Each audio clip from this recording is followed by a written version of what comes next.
السلام علیکم ورحمۃ اللہ وبرکاتہ۔ بسم اللہ والصلاة والسلام علی رسول اللہ، اما بعد۔ اللہ اکبر اللہ اکبر، لا الہ الا اللہ، اللہ اکبر وللہ الحمد۔ آج ذی الحجہ کی 12 تاریخ گزر گئی سعودی عرب میں، ہے نہیں؟ 13 تاریخ لگ گئی ہے، کل 13 تاریخ ہے، کل آخری دن ہے تکبیرات کا۔ تو تکبیرات بلند کرتے رہیں سعودیہ میں کل مغرب تک، اور انڈیا پاکستان میں پرسوں مغرب تک، مغرب سے پہلے تک تکبیرات بلند کرتے رہیں۔ ہم لوگ تھوڑا سا قرآن پاک کی تلاوت کرتے ہیں۔ میں پہلے پڑھتا ہوں تھوڑا۔ اعوذ باللہ من الشیطان الرجیم، بسم اللہ الرحمن الرحیم۔ القارعۃ ما القارعۃ وما ادراک ما القارعۃ یوم یکون الناس کالفراش المبثوث وتكون الجبال كالعهن المنفوش فأما من ثقلت موازينه فهو في عيشة راضية وأما من خفت موازينه فأمه هاوية وما أدراك ما هي نار حامية۔ کھڑکھڑانے والی، کیا ہے کھڑکھڑانے والی؟ یعنی قیامت۔ اور آپ کو کیا معلوم ہے کہ وہ کھڑکھڑانے والی ہے کیا؟ یوم یکون الناس کالفراش المبثوث، یہ وہ دن ہوگا جب لوگ بکھرے ہوئے پتنگوں کی طرح ہو جائیں گے۔ وَتَكُونُ الْجِبَالُ كَالْعِهْنِ الْمَنْفُوشِ، اور یہ مضبوط پہاڑ دھنکی ہوئی روئی کی طرح اڑا دیے جائیں گے۔ فَأَمَّا مَنْ ثَقُلَتْ مَوَازِينُهُ، اس دن جب نام اعمال تولے جائیں گے اور جن کے نیکیوں کا پلڑا بھاری ہوگا، فَهُوَ فِي عِيشَةٍ رَاضِيَةٍ، تو وہ من پسند اچھی زندگی میں ہوگا۔ وَأَمَّا مَنْ خَفَّتْ مَوَازِينُهُ، اور جس کی نیکیوں کا پلڑا ہلکا ہو گیا، جس کی برائیاں زیادہ ہوں گی، فَأُمُّهُ هَاوِيَةٌ، اس کا ٹھکانہ گڑھا ہے، ہاویہ۔ وَمَا أَدْرَاكَ مَا هِيَ، آپ کو پتا ہے یہ ہاویہ کیا ہے؟ نار حامیہ، بھڑکتی ہوئی آگ۔ ہمارے ساتھی تلاوت کریں گے، اگر یہ اپنے تلاوت کردہ آیات کا ترجمہ کر سکیں تو بہتر ہے، اور جو نہ کر سکے کوئی بات نہیں۔ اعوذ باللہ من الشیطان الرجیم، اور قریب۔ بسم اللہ الرحمن الرحیم۔ انا اعطیناک الکوثر فصل لربک وانحر ان شأنک هو الابتر۔ ترجمہ یاد ہے؟ سوال کر رہے ہیں، دیکھیں اس کو تھوڑا اور اچھے انداز سے پڑھیں۔ انا اعطیناک الکوثر، ہم نے آپ کو کوثر عطا کیا، ڈھیر ساری بھلائیاں، انہی بھلائیوں میں ایک کوثر بھی ہے۔ فصل لربک، آپ اپنے رب کے لیے نماز پڑھیے، وانحر، اور قربانی کیجیے۔ ان شانئک، آپ نے کہا شأنئک، شاء نہیں ہے، یہ نئا کے ساتھ ہے۔ ان شانئک هو الابتر، آپ کا دشمن دم بریدہ ہے، ناتمام ہے، مقطوع ہے۔ وہ اصل میں کفار مکہ جب اللہ کے نبی صلی اللہ علیہ وسلم کی مسلسل 3 اولاد نرینہ بچے جو بیٹے تھے وہ ختم ہو گئے تو کفار مکہ مذاق اڑانے لگے کہ محمد صلی اللہ علیہ وسلم کی نسل ختم ہو گئی، یہ ناتمام آدمی ہے۔ تب اللہ تعالی نے کہا کہ ہم نے آپ کو تو کوثر عطا کیا ہے، خیر کثیر عطا کیا ہے، آپ اپنے رب کے لیے نماز پڑھیے، قربانی کیجیے، اور آپ ناتمام نہیں ہیں۔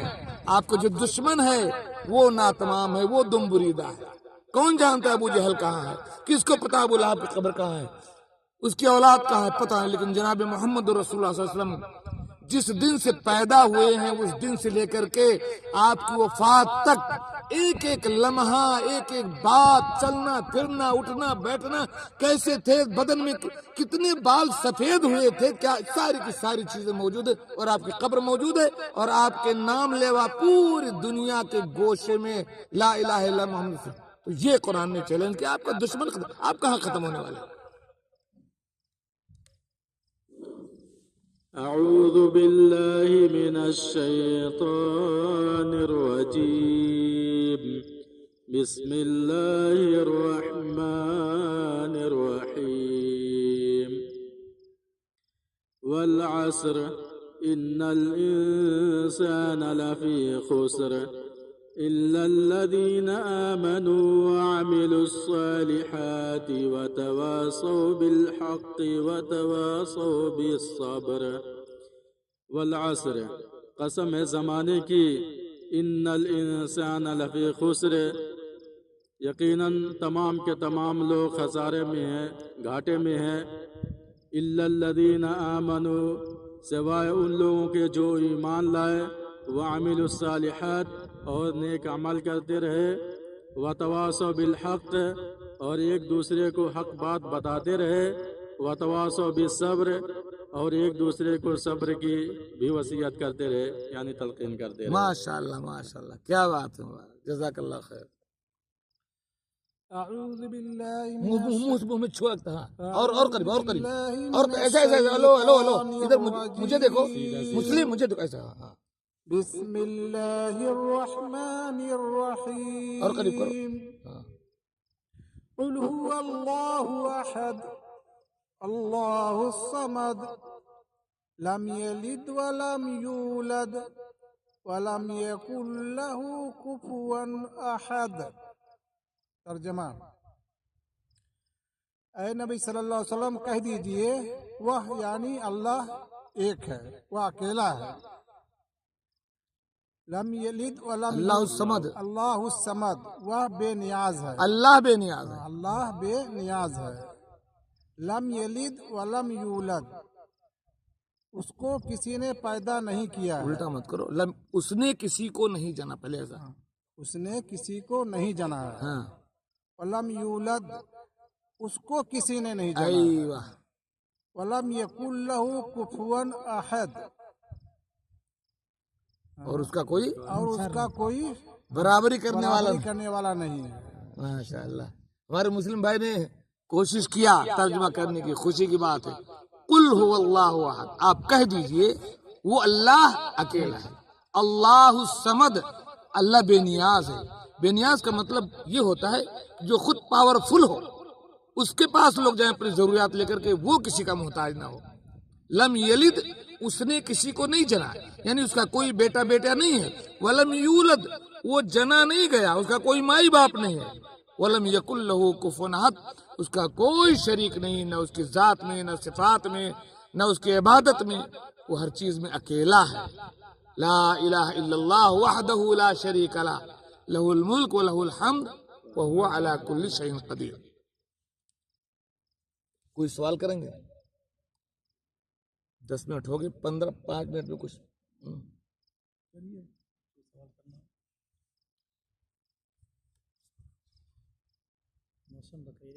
شیخ، جو بقرعید نماز جب عید گاہ میں جاتے ہیں لوگ، تو جو تکبیر کہی جاتی ہے اس کو پہلے کہنا چاہیے یا بعد میں کہنا چاہیے؟ جیسے عوام پہنچ جاتی ہے تو تکبیر کہنا شروع کر دیتے ہیں لوگ، کیا ایسا کہنا درست ہے؟ یعنی اس کا تعلق، تکبیرات کا تعلق عیدگاہ سے نہیں ہے۔ تکبیرات کا تعلق تو جب ذی الحجہ کا چاند نکلا ہے تب سے لے کر کے دن رات چلتے پھرتے اٹھتے بیٹھتے، پہلی تاریخ دوسری تاریخ 10 تاریخ عیدگاہ میں پہنچ کر بھی نماز ہونے سے پہلے تک تکبیرات کہتے رہنا چاہیے۔ ہمارے ہاں جو یہ رواج ہے کہ 10 دن تک نہیں کہتے، وہیں عیدگاہ میں پہنچ کر لوگ تکبیرات کہتے، یہ طریقہ صحیح نہیں ہے، بلکہ ذی الحجہ کا چاند نکلنے سے لے کر کے وہاں تک کہتے رہیں نماز ہونے تک، اور پھر نماز کے بعد بھی 10 تاریخ کو پورا دن رات، 11 کو، 12 کو، 13 کی شام تک، مغرب تک تکبیرات بلند کرنا چاہیے۔ اللہ اکبر اللہ اکبر، لا الہ الا اللہ، اللہ اکبر وللہ الحمد۔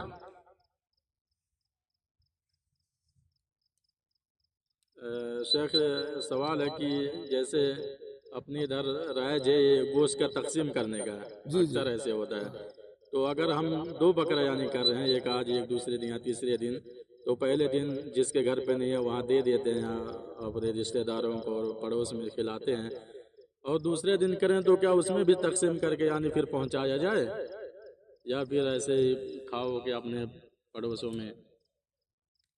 جی سوال اچھا۔ کئی لوگ یہ سمجھتے ہیں کہ لازم ہے کہ قربانی کے گوشت کا 3 حصہ کیا جائے، یعنی اگر وہ بکرا 15 کلو کا ہے تو 5 کلو اپنا رکھیے، 5 کلو ہدیہ دیجئے، 5 کلو صدقہ کیجئے۔